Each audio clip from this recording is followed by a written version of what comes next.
درود تاج ایک ایسی عظیم اور بابرکت دعا ہے جو محبت رسول صلی اللہ علیہ وسلم، عقیدت اور روحانی سکون کا خزانہ ہے۔ یہ درود نبی کریم حضرت محمد مصطفیٰ صلی اللہ علیہ وسلم کی بارگاہ اقدس میں پیش کیا جانے والا وہ تحفہ ہے جس میں نور، شفا، رحمت اور برکت کے بے شمار دروازے کھلتے ہیں۔ اہل دل اور اولیاء کرام نے صدیوں سے اس درود کی عظمت کو بیان کیا ہے اور اس کے روحانی اثرات کو اپنی زندگیوں میں محسوس کیا ہے۔ درود تاج کی سب سے بڑی فضیلت یہ ہے کہ اس کے الفاظ دل کو نرم کر دیتے ہیں اور روح کو نور سے بھر دیتے ہیں۔ جو شخص اخلاص کے ساتھ درود تاج پڑھتا ہے، اس کے دل میں رسول اکرم صلی اللہ علیہ وسلم کی محبت بڑھتی چلی جاتی ہے، اور یہی محبت ایمان کی اصل روح ہے۔ یہ درود غمزدہ دلوں کے لیے تسلی، پریشان حال انسانوں کے لیے امید اور بے چین روحوں کے لیے سکون کا پیغام ہے۔ درود تاج کی برکت سے رزق میں وسعت آتی ہے، دل کے خوف دور ہوتے ہیں اور زندگی کے بند راستے کھلنے لگتے ہیں۔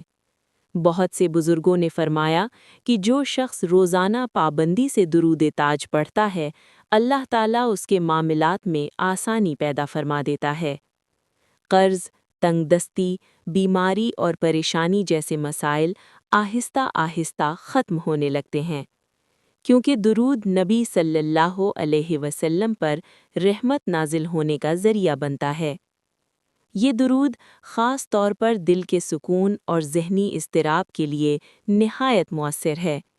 جب انسان آہستہ، ٹھہراؤ اور ادب کے ساتھ درود تاج پڑھتا ہے تو اس کی آواز خود اس کے دل پر اثر کرتی ہے۔ اسی لیے ویڈیو میں اس درود یا اس کی فضیلت بیان کرتے وقت آواز نرم، پرسکون اور دل میں اتر جانے والی ہونی چاہیے۔ الفاظ کے درمیان ہلکا سا وقفہ رکھا جائے تاکہ سننے والا ہر جملے کو محسوس کر سکے، نہ کہ صرف سن سکے۔ درود تاج کی ایک عظیم برکت یہ بھی ہے کہ یہ دعا اللہ اور بندے کے درمیان ایک مضبوط تعلق قائم کرتی ہے۔ جب زبان پر درود ہوتا ہے تو فرشتے بھی اس دعا میں شامل ہو جاتے ہیں، اور نبی کریم صلی اللہ علیہ وسلم کی طرف سے سلام کا جواب عطا ہوتا ہے۔ یہی وجہ ہے کہ درود پڑھنے والا کبھی تنہا نہیں رہتا، اس کے ساتھ رحمت الہی کا سایہ رہتا ہے۔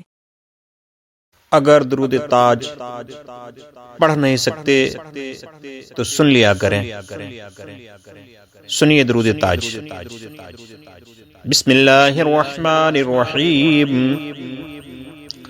اللہم صلی علی سیدنا و مولانا محمد صاحب التاج والمعراج والبراق والعلم، دافع البلاء والوباء والقحط والمرض والألم، اسمه مكتوب مرفوع مشفوع منقوش في اللوح والقلم، سید العرب والعجم، جسمه مقدس معطر مطهر منور في البيت والحرم، شمس الضحى بدر الدجى صدر العلا نور الهدى كهف الورى مصباح الظلم، جمیل الشیم شفیع الامم صاحب الجود والکرم، واللہ عاصمہ وجبریل خادمہ والبراق مرکبہ والمعراج سفرہ وسدرۃ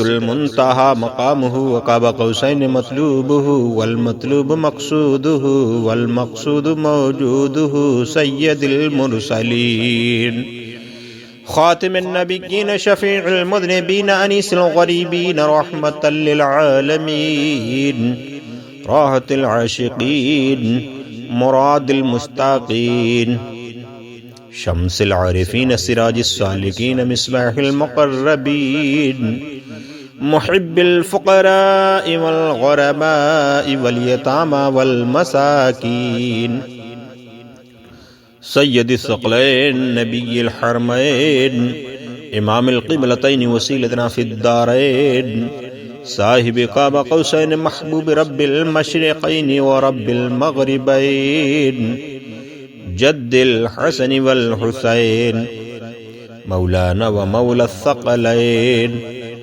ابی القاسم محمد بن عبد اللہ نور من نور اللہ یا ایہا المشتاقون بنور جمالہ بلغ العلا بکمالہ کشف الدجا بجمالہ صلو علیہ وآلہ وصحبہ وسلموا تسلیما.